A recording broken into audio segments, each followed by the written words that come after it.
கிறிஸ்துவுக்குள் பிரியமான செல்ல குழந்தைகளுக்கு அன்பின் நல்வாழ்த்துக்கள். இன்று மே மாதம் 12ஆம் நாள். இன்று தேவன் உங்களோடு பேசுவதற்காக ஒரு விசேஷமான பரலோக மன்னாவை கொடுத்திருக்காங்க. இன்றைய மன்னா மத்தேயு 19ஆம் அதிகாரம் 14ஆம் வசனம்.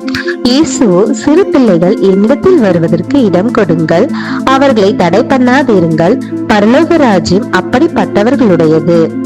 அன்பு குழந்தைகளே, பரலோக ராஜ்யத்தில் பங்கு பெற விரும்பும் எவரும் குழந்தைகளைப் போல இருக்க வேண்டும் என்று கர்த்தர் இயேசு கூறினார். நல்ல குழந்தைகள் தங்கள் பெற்றோரை நேசிக்கிறார்கள், அவர்களை நம்புகிறார்கள், அவர்களுக்கு கீழ்ப்படுகிறார்கள் மற்றும் எதையும் கற்றுக்கொள்ள ஆர்வமாக இருக்கிறார்கள். அப்படியே நாமும் தேவனிடத்திலும் பெற்றோரிடத்திலும் இருக்க வேண்டும். நமது ஆண்டவர் இயேசு இந்த பூமியில் வாழ்ந்த கடைசி நாட்களில் அவருக்கு செய்ய வேண்டிய வேலைகள் மிக அதிகமாக இருந்தன. சிலுவை மரணம் அவருக்கு மிக அருகில் இருந்தது. இவ்வளவு பெரிய பொறுப்புகளும் பாரங்களும் அவர் மீது இருந்த போதும் அவர் குழந்தைகளுக்காக நேரம் ஒதுக்கினார். அவர்களை தம்மிடம் வரும்படி அன்போடு அழைத்தார். அன்பு செல்வங்களே, கர்த்தர் இயேசு நம்மை மிகவும் நேசிக்கிறார்.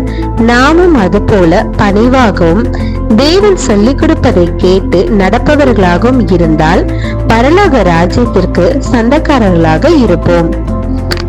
செல்ல குழந்தைகளே, இந்த மன்னாவை இன்னும் தெளிவா புரிஞ்சிக்க உங்க பைபிளை எடுத்து 2 பேதுரு 4ஆம் அதிகாரம் 1ஆம் வசனத்தை வாசிங்க. இன்னைக்கு ஃபுல்லா பரலோக ராஜ்யத்திற்கு சொந்தக்காரர்களாக ஆவதை குறித்து மனசுக்குள்ள தியானம் பண்ணுங்க. ஓகே குட்டீஸ், இன்னைக்கு இந்த மன்னாவோட சந்தோஷமா இருங்க. இன்னைக்கு நைட் ஒரு சூப்பரான வேதாகம கதையோட நாம சந்திப்போம்.